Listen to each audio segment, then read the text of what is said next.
Hello and welcome everyone. आज के इस वीडियो लेक्चर में हम बात करेंगे सब्जेक्ट फंडामेंटल्स ऑफ निमेटोलॉजी के एक इम्पॉर्टेंट पॉइंट के बारे में डिस्कशन, जो कि है different methods of nematode management, जिसमें हमें cultural methods, physical methods, biological और केमिकल मेथड्स के बारे में बात करेंगे। देखो, प्लांट पैरासिटिक निमेटोड्स को, जैसे कि अभी हमने अलग अलग मेथड्स को मेंशन किया था, उनको यूज़ करके हम उनको कंट्रोल कर सकते हैं। लेकिन जब हम निमेटोड को कंट्रोल कर रहे होंगे तब हमारे माइंड में एक पॉइंट होना चाहिए कि हम ऐसे मेथड्स को यूज़ करेंगे जो कि उस निमेटोड की पॉपुलेशन को इकोनॉमिक थ्रेशोल्ड लेवल से नीचे रखे। इकोनॉमिक थ्रेशोल्ड लेवल वो लेवल होता है पेस्ट की पॉपुलेशन का, या हम बोल सकते हैं निमेटोलॉजी की बात करें तो निमेटोड की पॉपुलेशन का, जहाँ पर अगर इस इकोनॉमिक थ्रेशोल्ड लेवल से ज़्यादा ऊपर उसकी निमेटोड की पॉपुलेशन गई तो फिर कंट्रोल मेजर्स रिक्वायर्ड हो जाते हैं। यहाँ पर इकोनॉमिक लॉस होने लग जाते हैं क्रॉप के। तो मैनेजमेंट जो टेक्निक हम यूज़ करेंगे वो प्रॉफिटेबल होनी चाहिए और कॉस्ट इफेक्टिव होनी चाहिए। ऐसा नहीं है कि जितने पैसों का प्रोड्यूस ही नहीं हो रहा है, फार्मर को बेनिफिट ही नहीं हो रहा है, उससे ज़्यादा के जो पर्टिकुलर कंट्रोल मेजर्स हैं उनके ऊपर उनका पैसा जा रहा है। तो ये प्रॉफिटेबल होना चाहिए फार्मर के लिए और कॉस्ट इफेक्टिव होना चाहिए। निमेटोड्स को हम अलग अलग मेथड्स के थ्रू कंट्रोल कर सकते हैं: cultural, physical, biological, chemical and regulatory control. अब देखो, यहाँ पर एक इंपॉर्टेंट चीज़ ये भी है कि एक टर्म आती है इंटीग्रेटेड निमेटोड मैनेजमेंट। देखो, इंटीग्रेटेड शब्द का मतलब ही होता है समन्वित तरीके से, यानी कि हम इन सारे मेथड्स को, जो 5 मेथड्स यहाँ पर मेंशन किए गए हैं, उनको कंबाइनली यूज़ करके या 2 से ज़्यादा मेथड्स को एक साथ यूज़ करके जब हम निमेटोड का मैनेजमेंट करेंगे तो उसे ही हम बोलते हैं इंटीग्रेटेड निमेटोड मैनेजमेंट।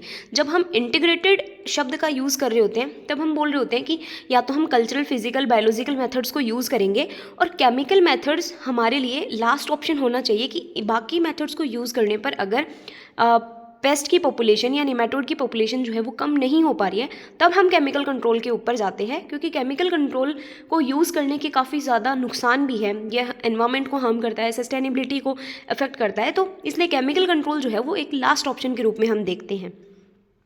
सबसे पहले हम बात करेंगे कल्चरल कंट्रोल की। कल्चरल कंट्रोल में आप सभी जानते होंगे, जितने भी डिफरेंट पेस्ट और डिजीज़ के लिए हम कल्चरल मेथड्स को यूज़ करते हैं वही सारे केमिकल कंट्रोल के लिए आएंगे। तो सबसे पहला आता है selection of healthy seed material. देखो, जो वेजिटेटिवली प्रोपोगेटेड क्रॉप्स होती हैं जिनमें कि हम वेजिटेटिव पार्ट को यूज़ करते हैं, उनके लिए हमें चाहिए कि हम उनके हेल्दी प्लांट पार्ट्स को यूज़ करें, ताकि निमेटोड्स का इन्फेक्शन उनमें नहीं होगा तो वो आगे भी नहीं इन्फेक्शन फैलेगा। जैसे कि इसके लिए एग्जांपल है golden nematode of potato, spiral and lesion nematodes of banana. इनको हम डायरेक्टली प्लांटिंग मटेरियल से एलिमिनेट करके इन निमेटोड से छुटकारा पा सकते हैं। सेकेंड कल्चरल कंट्रोल का एग्जाम्पल आता है adjusting the time of planting. Nematode की जो लाइफ साइकिल होती है वो अलग अलग क्लाइमेटिक फैक्टर्स के ऊपर डिपेंड करती है। अगर हमने किसी भी क्रॉप के प्लांटिंग टाइम में एडजस्ट कर दिया, यानी कि अगर क्रॉप को पहले लगाना था तो बाद में लगा दिया, बाद में लगाना तो थोड़ा सा उसके प्लांटिंग टाइम में एडजस्टमेंट कर दिया, तब भी कुछ पर्टिकुलर टाइप ऑफ निमेटोड्स को कंट्रोल किया जा सकता है। नेक्स्ट आता है फैलोइंग, जो कि कल्चरल कंट्रोल के अंदर आता है। फैलोइंग का मतलब क्या होता है कि हम फील्ड में कल्टीवेशन नहीं करेंगे, सिंपल प्लोइंग करके उसको छोड़ देंगे, तो सनलाइट के एक्सपोजर में जब निमेटोड्स आएंगे तो वो डेड हो जाएंगे। लेकिन ये जो पर्टिकुलर मेथड है फैलोइंग वाला, ये इकोनॉमिकल मेथड नहीं है, क्योंकि हम यहाँ पर क्या कर रहे हैं, कल्टीवेशन नहीं कर रहे हैं फील्ड में, उसको कोई होस्ट प्लांट दे ही नहीं रहे हैं निमेटोड को। लेकिन ये फार्मर के लिए तो अल्टीमेटली नुकसानदायक है ना, जब वो फील्ड पे कल्टीवेशन करने के लिए ही तो उसको निमेटोड का मैनेजमेंट चाहिए। नेक्स्ट पॉइंट आता है डीप समर प्लोइंग, जो कि ऑलमोस्ट सारी चीज़ों के लिए हेल्पफुल होती है। ये समर में की जाती है और इससे क्या होता है कि जब हम प्लोइंग करते हैं, समर प्लोइंग करते हैं, तो जो भी चाहे वो निमेटोड्स हों, उसके एग्स वगैरह हैं, वो ऊपर की सरफेस पे आ जाते हैं, जिससे सनलाइट के डायरेक्ट कॉन्टेक्ट में आके ये इनकी डेथ हो जाती है। नेक्स्ट आता है मैन्योरिंग। तो मैन्योरिंग जो है उसमें ग्रीन मैन्योर क्रॉप्स का एडिशन कर सकते हैं फार्म यार्ड मैन्योर्स के साथ में। इसके अलावा जो अलग अलग मैन्योरिंग, ग्रीन मैन्योरिंग क्रॉप्स होती हैं, लाइक ढेंचा वगैरह हो गया, उनको भी सोइल में रेज करने पर निमेटोड एंटागोनिस्टिक माइक्रोब्स सोइल में जनरेट होंगे, जो कि निमेटोड्स की फील्ड को, निमेटोड्स की पॉपुलेशन को चेक करेंगे। और फिर आता है फ्लडिंग। देखो, फ्लडिंग जो होती है वो बेसिकली वहाँ पर किया जाता है जहाँ पर वाटर की कमी नहीं हो, जहाँ पर भर भर के पानी हो, वहाँ पर हम फ्लडिंग मेथड्स को यूज़ कर सकते हैं, जो कि एसाइफिकेशन की प्रोसेस के थ्रू निमेटोड्स को कंट्रोल करने के लिए यूज़ की जाती है। यहाँ पर आप मेंशन कर सकते हैं, दैट इज एसिफाइजिएशन की प्रोसेस के थ्रू यहाँ पर हम फ्लडिंग मेथड से निमेटोड्स का मैनेजमेंट कर सकते हैं। नेक्स्ट आता है ट्रैप क्रॉपिंग। तो दो क्रॉप्स को फील्ड में ग्रो करना जिसमें एक ज़्यादा ही ससेप्टिबल होती है निमेटोड के लिए और दूसरी कम ससेप्टिबल होती है। तो जो ससेप्टिबल क्रॉप है उसी के ऊपर निमेटोड ज़्यादा अटैक करेगा, तो मतलब पहली क्रॉप के द्वारा ट्रैप कर लिया गया और हमारी जो इकोनॉमिक क्रॉप होती है वो बच जाती है। तो ये हो गया ट्रैप क्रॉपिंग। फिर आता है एंटागोनिस्टिक क्रॉप। एंटागोनिस्टिक क्रॉप में हम क्या करते हैं, जैसे कि मस्टर्ड, मैरीगोल्ड और नीम हो गए, इनमें कुछ केमिकल्स, एल्कलॉइड्स या रूट एग्जीक्यूट्स निकलते हैं जो कि प्लांट पैरासिटिक निमेटोड की ग्रोथ को, उनकी पॉपुलेशन को सप्रेस करने का काम करती है। जैसे एंटागोनिस्टिक क्रॉप का एक बहुत इंपॉर्टेंट एग्जाम्पल है मैरीगोल्ड। मैरीगोल्ड का साइंटिफिक नेम है टेजेटस स्पीसीज। मैरीगोल्ड में अल्फा टर्फिथनाइल एंड बाइथिनाइल कंपाउंड्स पाए जाते हैं जो कि प्लांट के रूट और शूट टिप्स से निकलते हैं। ये केमिकल्स डायरेक्टली किल कर देते हैं निमेटोड को। ये आपको ध्यान रखना है। मैरीगोल्ड में ऐसा कौन सा सब्सटेंस, केमिकल सब्सटेंस एग्जीक्यूट होता है, तो अल्फा टर्फिथनाइल एसिड और बाइथिनाइल कंपाउंड्स जो होते हैं वो रिलीज होते हैं। फिर आता है इसके अलावा रेजिस्टेंट वेराइटीज़ को हम यूज़ कर सकते हैं। देखो रेजिस्टेंट वेराइटीज़ का अगर मैं एग्जाम्पल बताऊँ तो जैसे निमार्ड हो गया, निमाटेक्स हो गया, हिसार ललित हो गया, ये टोमेटो की वेराइटीज़ हैं जो कि मिलेडोगाइन इंकोगिनेटा के लिए पर्टिकुलरली रेजिस्टेंट हैं। जबकि पोटैटो की वेराइटी की बात की जाए तो जैसे कुफरी स्वर्णा, ये काफ़ी इंपॉर्टेंट चीज़ है। कुफरी स्वर्णा जो है वो ग्लोबोडेरा रोस्टोकाइनेसिस, जो पोटैटो में निमेटोड लगता है, गोल्डन निमेटोड ऑफ पोटैटो, ग्लोबोडेरा रोस्टोकाइनेसिस, उसके लिए इंपॉर्टेंट या रेजिस्टेंट वेराइटीज़ है कुफरी स्वर्णा। ये हमारे थे कल्चरल मेथड्स कि हम कौन कौन से कल्चरल मेथड्स को यूज़ कर सकते हैं निमेटोड की पॉपुलेशन को मैनेज करने के लिए। नेक्स्ट हमारा आता है फिजिकल कंट्रोल। देखो फिजिकल कंट्रोल में बहुत आसान होता है। लेबोरेटरी के अंदर अगर हमें निमेटोड्स को हीट देके या इरेडिएशन देके या फिर ऑस्मोटिक प्रेशर देके अगर किल करना हो, लेकिन अगर हमें यही काम फील्ड में करना हो तो ये बहुत ज़्यादा डिफिकल्ट हो जाता है। इसीलिए फिजिकल कंट्रोल के जो मेथड्स हैं वो फील्ड में अप्लाई करना थोड़े डिफिकल्ट होते हैं। अगर इसके एग्जांपल्स की बात करें तो जैसे सबसे पहले हीट के यूज़ करके हम दो तरीके से कंट्रोल कर सकते हैं। पहला सोइल का हीट ट्रीटमेंट करेंगे और दूसरा प्लांटिंग मटीरियल को हीट ट्रीटमेंट करेंगे। सोइल के हीट ट्रीटमेंट में हम क्या करते हैं, स्टीम जो भाप से स्टीम स्टरलाइजेशन को यूज़ करते हैं। और हॉट वाटर ट्रीटमेंट में हम क्या करते हैं, हॉट वाटर ट्रीटमेंट के लिए particularly 50 to 55 degree Celsius temperature पर 10 मिनट के लिए जो भी प्लांटिंग मटेरियल होता है उसको डिप कर देते हैं। बेसिकली आपने हॉट वाटर ट्रीटमेंट जो है उसकी discovery loose smut of wheat, जो कि एक इंटरनली सीड बॉर्न डिजीज़ है, उसके बारे में पढ़ा होगा। ये हम निमेटोड का मैनेजमेंट के लिए भी यूज़ करते हैं। फिर आते हैं हमारे इरिडिएशन। तो इरिडिएशन भी निमेटोड्स को किल करने के लिए हेल्पफुल रहती है। जैसे कि जो सिस्ट होती है ग्लोबोडेरा रोस्टोकाइनेंसिस निमेटोड की, जो कि पोटैटो का निमेटोड है, उसको अगर हम 20,000 गामा रेडिएशंस के अंदर एक्सपोज कर देते हैं तो उनके जो एग्स होते हैं वो डेड हो जाते हैं। नेक्स्ट आता है हमारा ऑस्मोटिक प्रेशर। ऑस्मोटिक प्रेशर को सबसे पहले फेडर ने रिपोर्ट किया था कि अगर हम सोइल में सुक्रोज और डेक्सट्रोज को ऐड करते हैं तो जो निमेटोड इन्फेस्टेड सोइल होती है वहाँ पर निमेटोड की मॉर्टेलिटी देखने को मिलती है, यानी कि निमेटोड मर जाते हैं। लेकिन ये मेथड प्रैक्टिकल नहीं है, इकोनॉमिकल नहीं है, इसको यूज़ नहीं किया जाता है बेसिकली, बट आप पढ़ सकते हैं कि फिजिकल मेथड्स में ये भी यूज़ किया जा सकता है।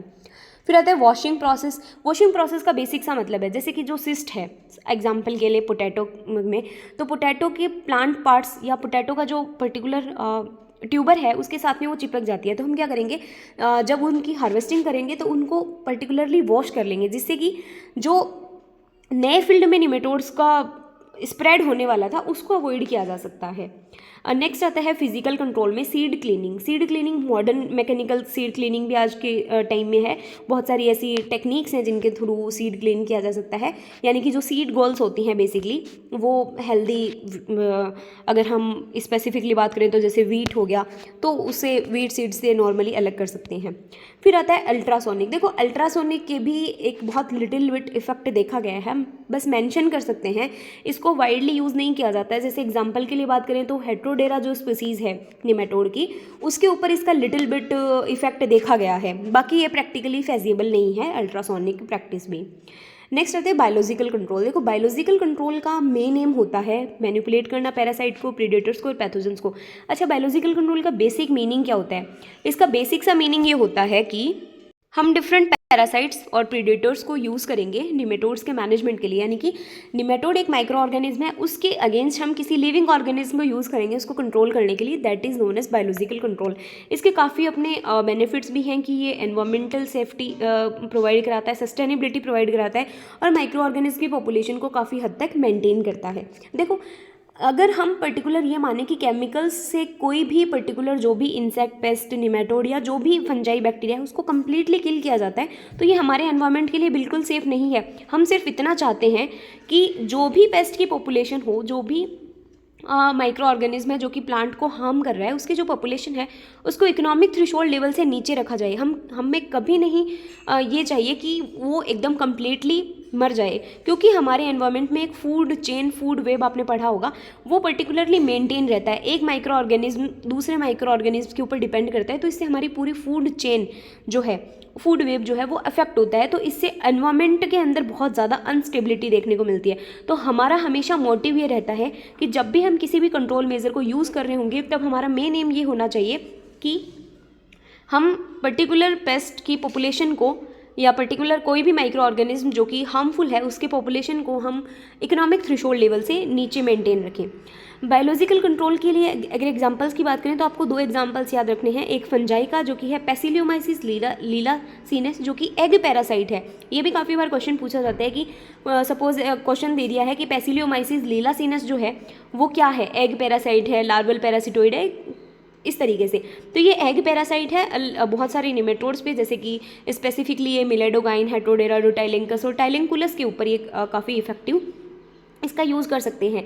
बैक्टीरिया के अंदर अगर हम देखें तो शूडोमोनास फ्लोरेसेंस से ट्रीटमेंट करने पर सिस निमेटोड जो है उसमें उसके पॉपुलेशन में रिडक्शन देखने को मिलता है। इसके अलावा जो अलग राइजोबैक्टीरिया है, बेसिलस हो गया, शूडोमोनास फ्लोरेसेंस हो गया, इनको भी इफेक्टिव देखा गया है मिलेडोगाइन इंकोंगिनेटा, टोमेटो और बनाना में, इनके अगेंस्ट बेसिकली। इसके अलावा और भी बहुत सारे लाइक हम बोल सकते हैं कि ये जो हमने पढ़ा कि प्रीडेटियस काफ़ी फंजाई भी होते हैं, जो कि 2 तरीके के हम पढ़ते हैं कि ट्रैपिंग फंजाई होते हैं और एंडोजोनिक फंजाई होते हैं। तो उस तरीके की फंजाई को भी हम यूज़ कर सकते हैं। फिर हमारी बात आती है केमिकल कंट्रोल की। देखो केमिकल कंट्रोल में हम निमेटिसाइड्स को यूज़ करते हैं। निमेटिसाइड का बेसिक सा मतलब क्या हो गया, देखो साइड जो वर्ड है CID वो इंडिकेट करता है टू किल। इस साइड वर्ड का मतलब होता है टू किल, और निमेटोड्स का मतलब क्या हो जाएगा, निमे का मतलब क्या हो जाएगा, निमेटोड्स। यानी कि ऐसे केमिकल सब्सटेंसेस जो कि निमेटोड को किल करने के लिए यूज़ किए जाते हैं उन्हें हम क्या बोलेंगे, निमेटिसाइड बोलेंगे।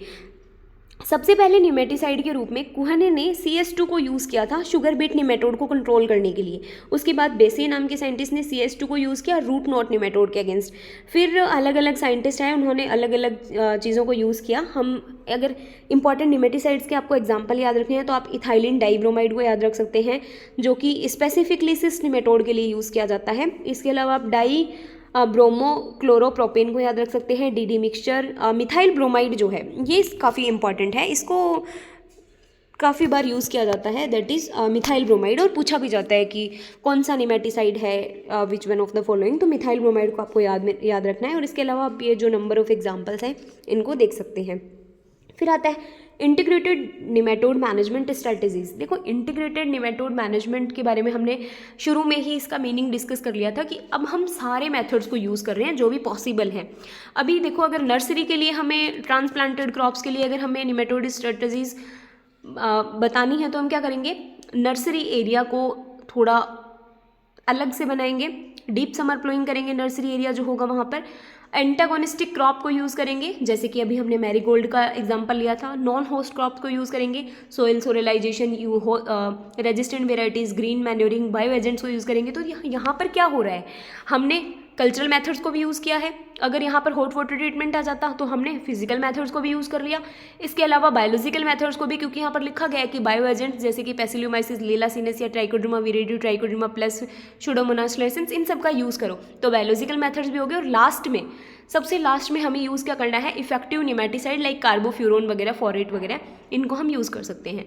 अगर फील्ड क्रॉप के इंटीग्रेटेड निमेटोड मैनेजमेंट की बोला जाएगा तो वही डीप समर प्लोइंग करेंगे, फ्लडिंग कर सकते हैं, crop rotation, field sanitation, resistant varieties, green manuring हो गया, FIM, फिर लास्ट में जब हम केमिकल कंट्रोल को यूज़ करेंगे। देखो यहाँ पर सबसे ज़्यादा इंपॉर्टेंट है कि आप जब भी अपनी नोटबुक के अंदर जो आपकी एग्जाम कॉपी होती है उसके ऊपर मेंशन करो। जैसे सपोज कि आप क्या है, इंटीग्रेटेड निमेटोड मैनेजमेंट स्ट्रैटेजीज, आपको इसको किस तरीके से डिफाइन करना है। जब भी आप इसको डिफाइन करेंगे सबसे पहले आपको कल्चरल मेथड्स के बारे में लिखना है, उसके बाद आप फिजिकल मेथड्स के बारे में लिखेंगे, देन आप बायोलॉजिकल मेथड्स, और लास्ट में ये मेथड्स ऊपर नीचे भी हो जाएं तो कोई बात नहीं, लेकिन आप केमिकल मेथड्स को हमेशा सबसे लास्ट में ही प्रिफर करेंगे और सबसे लास्ट में ही आपको मेंशन करके आना है, क्योंकि केमिकल मेथड्स हम तभी यूज़ करते हैं जब चीज़ें बाहर हो जाती है, लाइक कि अब हम किसी भी मेथड से इस पर्टिकुलर पेस्ट को कंट्रोल नहीं कर सकते हैं, तब हम यूज़ करते हैं केमिकल कंट्रोल को। तो आपको इसी तरीके से अपनी जो मेन फाइनल एग्जाम नोटबुक है उसके अंदर मेंशन करके आना है।